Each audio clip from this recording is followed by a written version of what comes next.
I'm happy that Dr. Warren could explain to you those chakras about which I told you yesterday.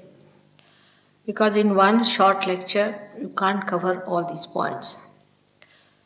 And if you get your realization and you progress well, then you can listen to my tapes, which are in hundreds, and you can understand the knowledge is vast like ocean.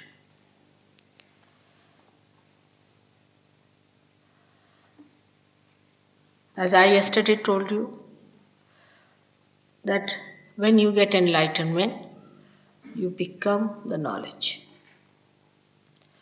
It's a very confused statement. People don't understand what does it mean to become the knowledge. The other day, a gentleman came to me and he told me that my guru has already given me the knowledge. I said, how? Because he told me I have given you the knowledge. I said, but still, how is it? It is knowledge. How do you believe that he has given you the knowledge? So he said, no, mother. He touched me on my forehead and I saw a light. I said, then still, you can see the light otherwise also. How is it you have got the knowledge? So he started thinking about it. He said that, what should happen if I get the knowledge? I said, see, this is another person sitting next to you. He's a Sahajogi. He knows what Kundalini is. Also, he knows how to raise your Kundalini. He knows what is your problem, what your chakras are catching. He also knows what are his problems. So he asked me, how does he know? I said, he has become the knowledge. As yesterday I told you that on your central nervous system, you should be able to feel others and yourself, which is inside. Now, for example, a person who is mad. When he started becoming mad, he did not realize. He did not realize he's already possessed and that he's getting mad and that he should have treatment. Nothing he realized. Gradually he became mad and he is in the lunatic asylum. Or a person who gets cancer does not know he's developed a cancer. Till they say that now it's hardly 15 days, you have to die. This is on physical level, mental level. A person who is egoistical does not know that he is egoistical, that he is oppressing others and others are a part or parcel of himself.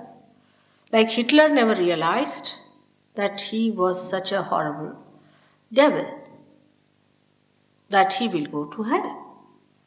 And those who were around Hitler that time did not realize that a devil is growing in this society, that a devil is going to come. Nobody realized everything, and suddenly after 11 years, he comes back as a horrible, destructive, satanic force. So, if you read the books written before his regime, they were actually supporting him. Because they said that we are getting decadent, our society is decadent, and we need a person who will take us to austerities and who will make us little disciplined. We need discipline, we must have discipline. And so they liked him. Even the young students liked him. When he went to the universities, he charmed them by saying we must have discipline, we should be austere, we should not eat this food, we should not eat that food, we should become very austere. And that thing was very much appreciated by the young people. They did not realize whether this man was a devil or not. Now, knowledge is such that in that you see the subtle of yourself and subtle of others. And the subtle of ours and the subtle of others resides in the chakras. These are the chakras which reside within us. And these chakras are the ones who cater to the need of any emergencies we have. For example, if you have to run very fast, we can run very fast. Our heart starts beating. The sympathetic goes into action. Then these chakras bring it back to normal by supplying proper energy to that part which has been overused. They bring it back to normal. When, say, on the left hand side and the right hand side, we have two extraction of the sympathetic nervous system. When this extraction is too much on the chakras, these chakras get separated. And there is a deity in every chakra.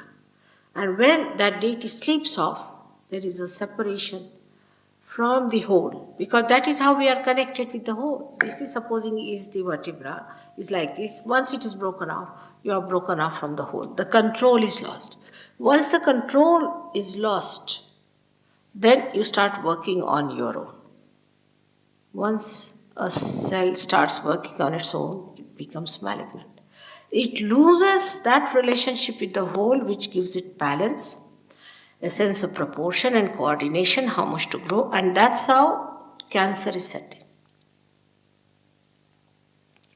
In the society also nowadays, because the society is becoming ego-oriented, we go on saying, what's wrong? What's wrong in this? What's wrong in this? As today, just now, Warren was telling you that there is a dharma within us. We have got 10 dharmas, the 10 sustenance within us, the 10 commandments that we have to obey. Why? Because if you go out of them, then you go into an imbalance, and if the imbalance is set in, then you can develop any one of these problems which come out of imbalances. That is how we cannot cure cancer, because we cannot make the cells go back to its normal condition. At the most, what we can do is to remove the cells from the body who start attacking others and making them also ego-oriented. But we cannot make them again normal cells. Only through vibrations you can do it. Because when you vibrate these centers, they become more powerful, they expand their aura, so the circle that was small becomes bigger, engulfs both the sides and bring them together, and again the deities are awakened and the cells start getting the message from the whole. This is a simple principle, which is a subtle principle. But a person who gets a cancer, how will he know he's got a cancer or not? Because there is no way of knowing it. But when you become the knowledge, you start developing the sensation on your fingers. And there are decoding words, decoding language, which tells you which are the centers catching and how to cure it. Immediately you are on the alert because you know it's happening. Now people who have, say, mental problem, they don't know they have mental problem. Some of them, they are not at all aware of it. But then they realize they have a mental problem. A psychiatrist came to see me. Today only he was with me. He's a surgeon, and he treated some mentally handicapped person. He's a psychiatrist. So he finds always his finger shakes before me. This finger and this thumb. If this is burning and this is shaking, that means there's a possession working on you. A simple thing like that. Now this person can clear it out because Sir Yogi, it takes hardly 2 minutes to clear it out. But the person who has got it can be also cleared out, because once you know what is the center, and if you know the deities whom to awaken, and if you know how to awaken them, you get it cleared out. That's how mad people can also get cured. Now here there's a madman on the road. Just now when he was speaking, I was in the room. He was saying, you must seek Christ, you must seek God, and all those things on the street. He's himself mad. You see a mad leading others into what? Lunatic asylum? He's talking like that loudly. You must seek Lord, you must seek God. How? How do you seek? Just giving lectures, seek the Lord, seek gods. Is this the way? If I say now, put your attention inside, just now you are sitting before me, a simple thing. Your attention is towards me. Now turn your attention inside. Can you do it? You may say, yes, we are doing it. That's wrong. That you are not doing at all. Something has to happen within.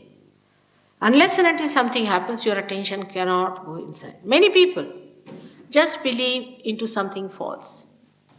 Go on believing into it till they suffer from it. I have seen people who have been like that, fanatics. In their old age, they become absolutely either violent people or useless or aggressive or boring. Some of them become really half mad and some of them full mads. So believing into anything without the knowledge about it is a very blind game. Now sustenance has to be there. Now we can say in India we have Sikhism, which is a very great religion. But the people who belong to Sikhism are not supposed to drink at all. After all, Guru Nanak, when he said you are not to drink, because he knew about it, he knew what he was saying about it. He was an incarnation of the primordial being. He was the primordial master. And when he said that you should not drink, now I am told that in England the Sikh people drink more than even the Scotland people. It's most surprising. Imagine, see about Islam, because Muhammad Sahib and Nanak Sahib are the same persons. He said the same thing. Moses said the same thing. Ask the Jews, what are they doing? He said strong drinks, alcohols, all must be avoided. At the time of Muhammad Sahib, there were no cigarettes. So he didn't say about cigarettes. So Muslims say, oh, cigarettes are all right, doesn't matter. You see, these things are there are so many loopholes. In India, we have communities and communities like that where you go and see, you will be amazed. Like Jains, they won't eat meat, but they will drink. Can you imagine? Drinking goes against your awareness is a fact. While Mahavira has talked about nothing but Chaitanya. Buddha never said don't eat meat. That doesn't mean that you should eat meat. But what I'm saying, he never talked on that. That's not so important. He himself, Buddha himself, died because he ate a raw pork. He went to a house. You see, Buddha was a realized soul, a great personality. He was an incarnation. And he went into a house where, as a guest, suddenly he appeared there. And the person was just a hunter. And he said, oh, Buddha, you have come to my house. What should I give you? What should I do? He said, I have very little time. Whatever you have, you give me. He said, I have killed a wild boar, but the food is still to be cooked and it will take some time. He said, all right, give me half meat. And he died of that. Even in Jainism, you'll be surprised that Neminath is the first one who was the cousin of Sri Krishna. In his marriage, there was a big function and lots of birds were brought. I mean, they were Jains, imagine. And the birds and all that, when he saw so many killed, he got a kind of a feeling against it and he said, all right, no more of this. But they have gone to another extreme of vegetarianism. I mean, they can be very cruel themselves, but they don't mind that. They can be vegetarians to such an extent that you can't imagine. So this is the problem with the religion has been, that you go to extreme of things. First thing about religion is not to go to extremes. That's the basis of every religion. For Christianity, Christ has said, keep away the dead. Have nothing to do with the dead. He took out the dead spirits and put them in the pigs and put the pigs in the sea. You all know that story. But every church has got all the dead lying under their feet. You don't know how to walk in the church, they're all lying down there. Luckily I've been living, or unluckily I should say, living next to the church all the time I've been in London. And in the night I see all of them coming out of their graves and I say, oh God. And here the children sit down, pray to God and everything. And what do they get?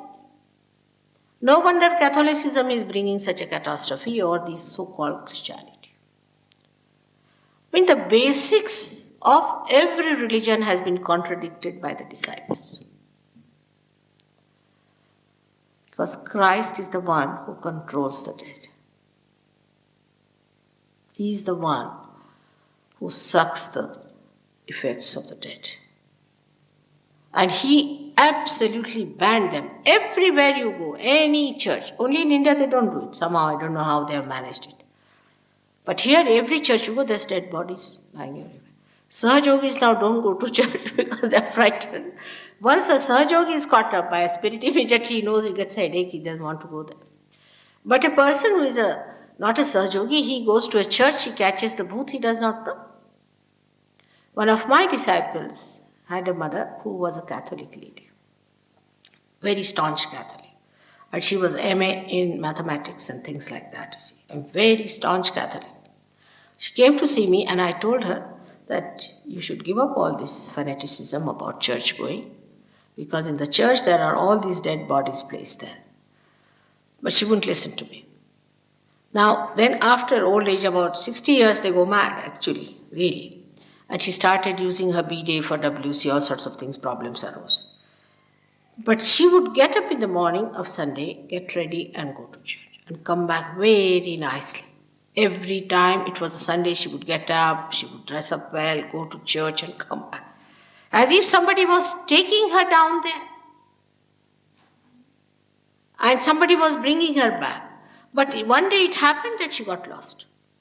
And this lady telephoned to the police and said, what to do now? This lady is lost and my mother is lost. And she got very worried. She telephoned to me. I said, you'll find her. She's all right, but she'll come. After 3 days, she came from somewhere, God knows.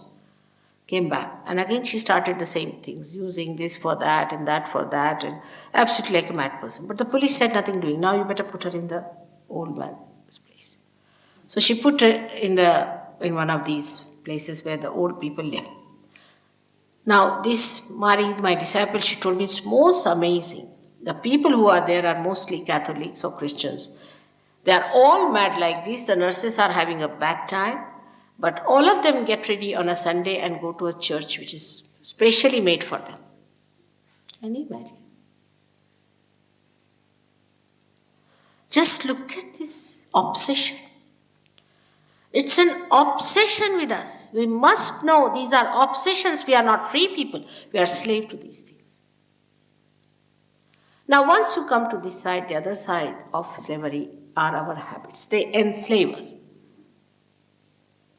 They enslave us. I have seen now people, I once had a minister sitting with me, and Russian minister, very powerful man otherwise.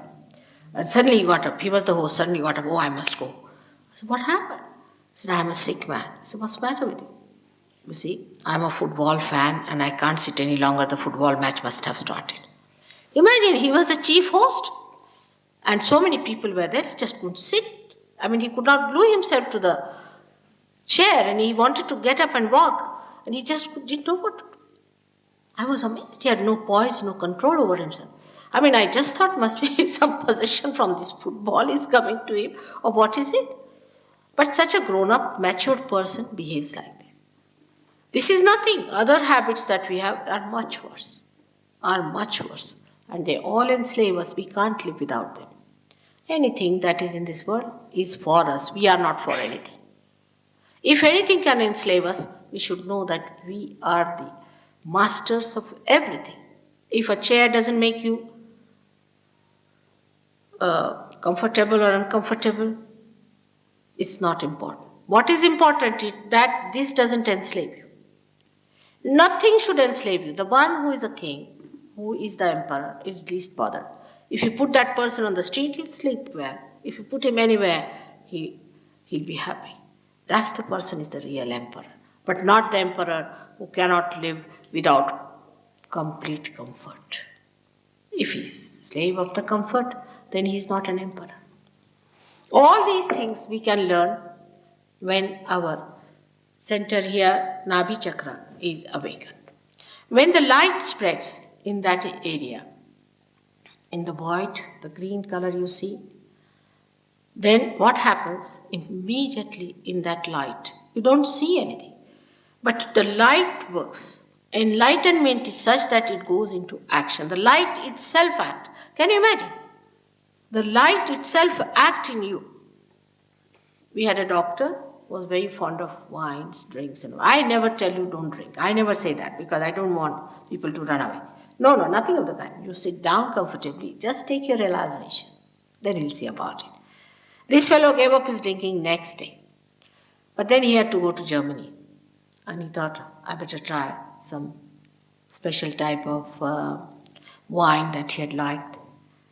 So he tried it. And then he vomited. He couldn't bear it. He said the taste was so bad. I had never tasted such a dirty thing. I never told him. It just happened. He saved money. He could buy things out of the money he saved. He was a free bird.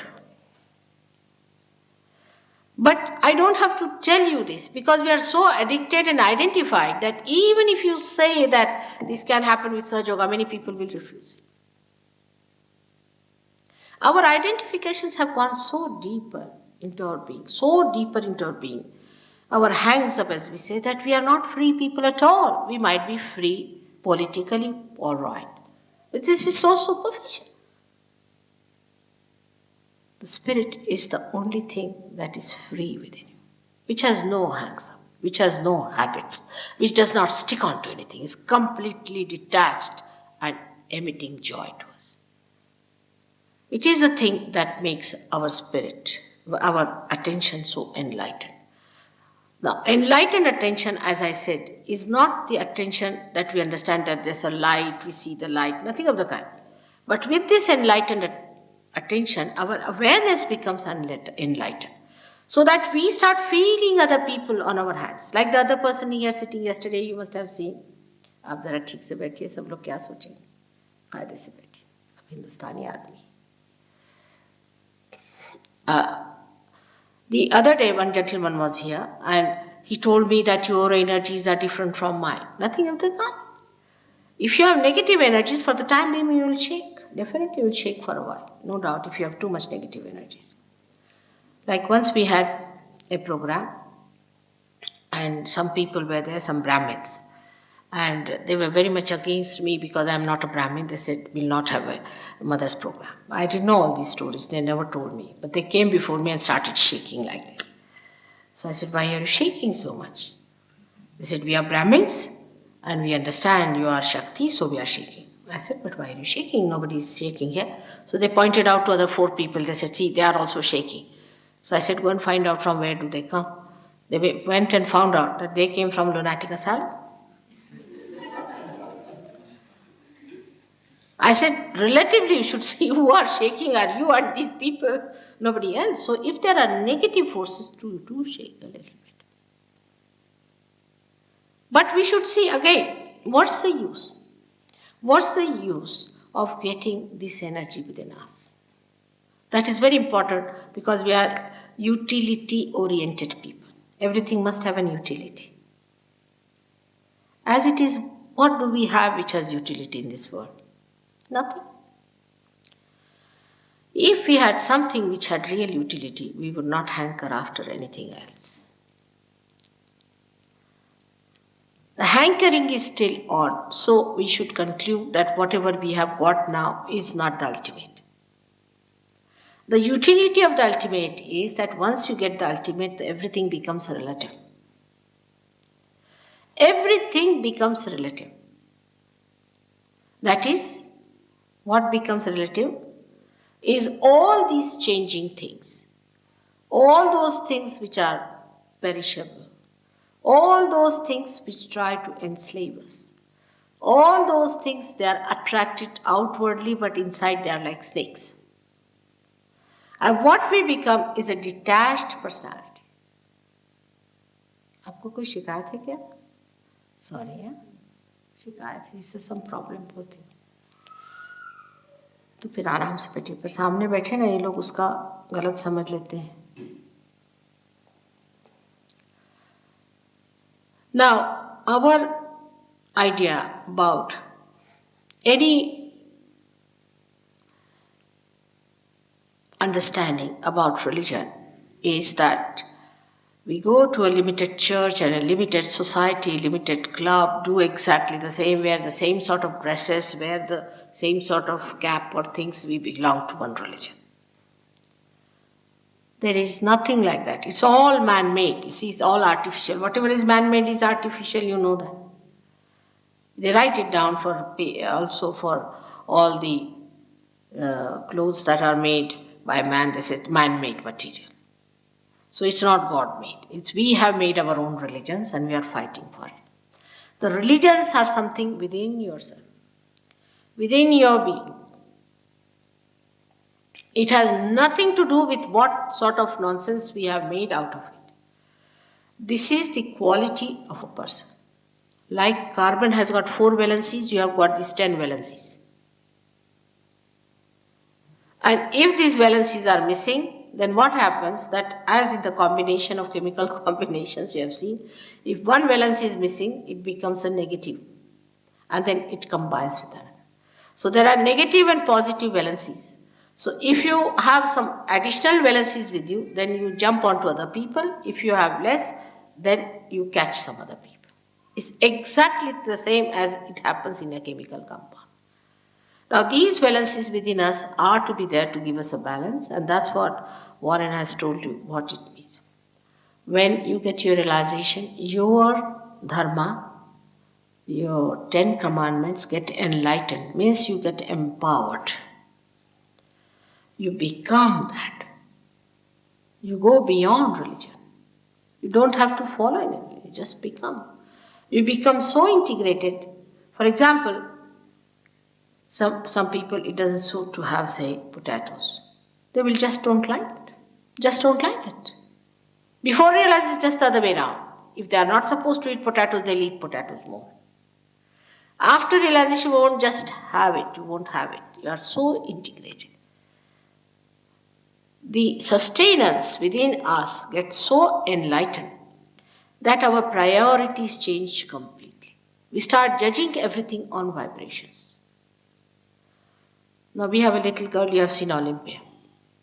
She eats very little, practically solid food she does not eat. But if I give her anything to eat, she will eat. From nobody else. But if I give her anything, she'll ask for more and eat. It's surprising, she understands vibrations. If you understand vibrations, then it is very easy to retain your valencies intact because you are empowered. Not only that, but you just don't like anything else because you like the vibrations to flow. When the vibrations are flowing, the spirit is emitting through your central nervous system the joy. That is the quality of your spirit. The joy you start feeling. And when you start feeling the joy, then you don't want to give up for anything.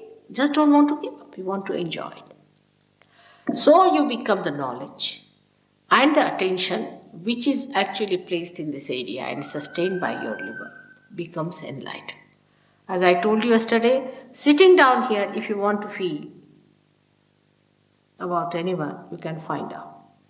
Like just now, I saw one gentleman sitting little awkwardly. I thought he's not sitting properly. I said, sit properly.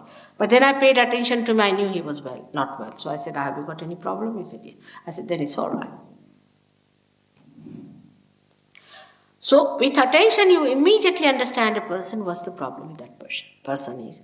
Sitting down here, you can find out the vibrations of anyone. For example, now we can say, if there's no Russian, that, should I say or not? Brezhnev is possessed. He's a possessed man just now. I'm going to Russia. I hope I'll take out his possessions. He's a possessed man. They are dealing in these parapsychology. Same in America, it's going to happen. It's going to happen everywhere where you try to practice these spirit and spiritualists and all that, what we call Preta Vidya, Smashana Vidya and all that, which is absolutely horrible things, calling them with sophisticated names like parapsychology and calling by, what are the names they call it? Charismatic movements and all sorts. It's nothing but spirits. Nothing but spirits. All these people are practicing nothing but spirits. They bring out the dead spirits and call it the Holy Ghost, imagine. This charismatic movement is another horrible thing. I don't know how to tell you about it, but I must say that the whole science has become so subtle that nobody knows that this is the scorpious, horrible satanic force that is working through us and attracting us to these spirits. Some people said, Mother, there are good spirits and bad spirits. But why? Why? Why go to the dead? You don't know which is good, which is bad. How will you know? Why go to the dead? We have to be in the present. We don't have to be in the past. So that's one thing happens when you lose your valencies, that you go to the left. When you go to the right, you may be very austere, you don't eat that food, and this and that.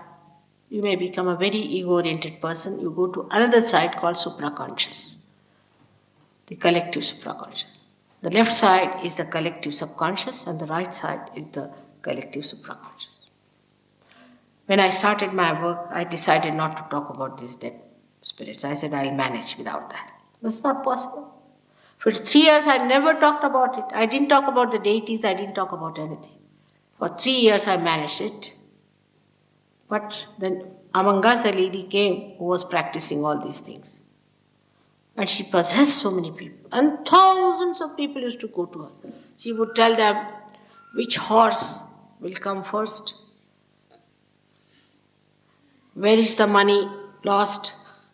All sorts of things. And thousands of people used to throng, Here we have so few people, but let some tantrika come in, you won't be able to control your traffic.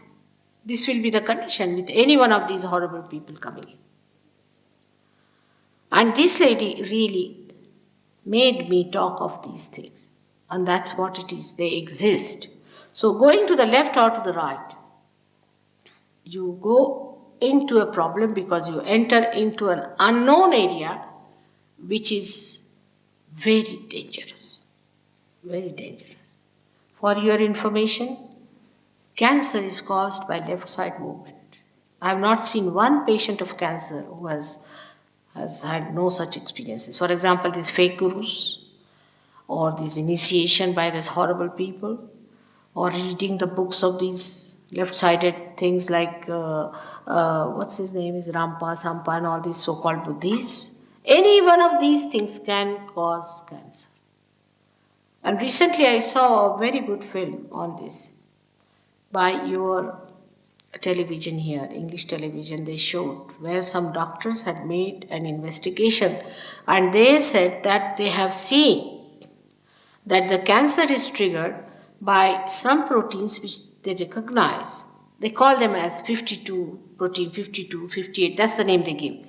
But they recognize that they are coming from the area which is built within us since our creation. So it is the collective subconscious.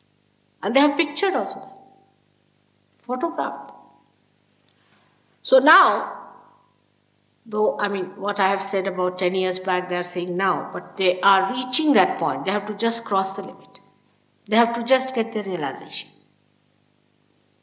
And because the doctors cannot reach that area themselves, they cannot cure cancer. At the most, they may stop it, they may try to reduce the possibilities and all that, but complete cure they cannot give because they cannot extract people from that area altogether. They can always be drawn into it if that area is made like this. It's very interesting to see how these things are caused within us. This center is one of the most important center because it gives us our seeking, and our pure seeking should be for spirit, for nothing else.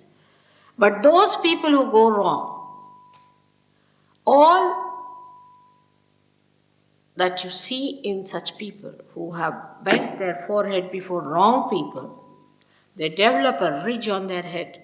And there are 11 centers here, which just come out like a ridge. And these are the 11 centers called as Ekadasha Rudras, which are responsible for the destruction, the ultimate destruction, the Kalaki as called as, or what you call the Maitreya, or the coming Christ on the white horse. That ridge once set in, it starts developing more and more, and destruction is made. I must say, from the unconscious, many people get ideas. I have seen people drawing or showing some pictures where they show a very devilish person with a horrible this thing coming out and a squarish thing. I don't know how they get these ideas, but that's a fact. Now, the destructive forces are also on action. They are also working out their forces. We have to be very careful. We are very precariously placed. Formerly, if you had gone too much to the left and right, you would have been not so badly off, and people didn't care also so much. But today, you are so precariously placed and you are so sensitive and vulnerable that you have to be extremely careful. The rate of destruction is set in very fast, and the rate of construction has to be set in much faster. If you see along, when I see what is constructed, nothing. If you read in the newspaper morning till evening, one good news will come that the princess has delivered a beautiful boy. The rest is horrifying. You ask them to publish something nice. I told them to publish about Sahaja Yoga. They are not interested. They are interested if there's a mishap, an accident, some people died, some people killed. They want to put all these photographs, how the people were killed and what wars took place, this and that. They have no time for some good news, some good message, something of hope. They don't want it. That's how you see any organization that is working out today, how they are building up ego-oriented organization. Even charity organizations are nothing but ego-oriented ones. I have myself been with many associations like that and worked with them. I was amazed. These people had no charity in them. Charity is something that should come as compassion, should just flow from you.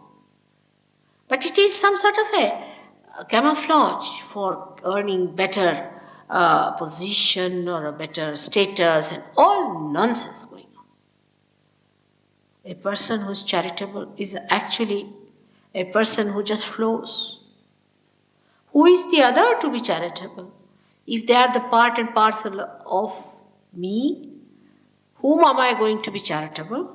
If this finger is paining, am I going to be charitable to this finger? I must look after it jolly well because it's paining me. I have to do rubbing of it, whatever is necessary. I have to do it. And that's what people don't understand. All this kind of our facade will one day fall down. And we'll find out that we have been wasting our energy over something very, very trivial. Actually, the all-pervading power does everything. We do not do anything. Believe me, we do not do anything. How many flowers are turning into fruits just now? Who is doing that job? How many seeds are sprouting at this moment just now? Who is doing all that? How many children are born at this moment? In the human body, no foreign matter can stay. No foreign matter. It tries always to expel it. But when it comes to fetus, not that the body only keeps it there, but sustains it, nurtures it, looks after it, makes it grow, and when the right times come, it throws out. Who does that? We take everything granted. Take our eyes. If you are a doctor, you can see what an intricate thing has been created as eyes, that we see people through these eyes. Who has done all that? Have we done it? Can we make even one eye? And we see so many different types of eyes. This is the compassion of God. This is the power of God that is all pervading. First time when you get realization, first time you feel that compassion. You feel those vibrations. You feel that all pervading power. You can now know that all pervading power is there, and then you can see the maneuvering of it. You can work it out. You can work it out. Use it. You are the instrument, as I say. You are the master.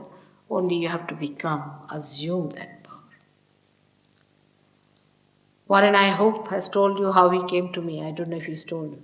He just came with a phone call. He had my phone number, and the person who sent him gave a big idea about me, that she's not available, this is that, and all nonsense. I'm the most available person. He just called me, and I said, come along. When he came to my house, he got his realization. And now in Australia, he's transformed so many people. We have ashrams in 7 cities of Australia. England is the most lethargic, I must say. 7 cities of Australia are now there, ready to get it. There are so many people working it out, because once you get the light, you give it to others.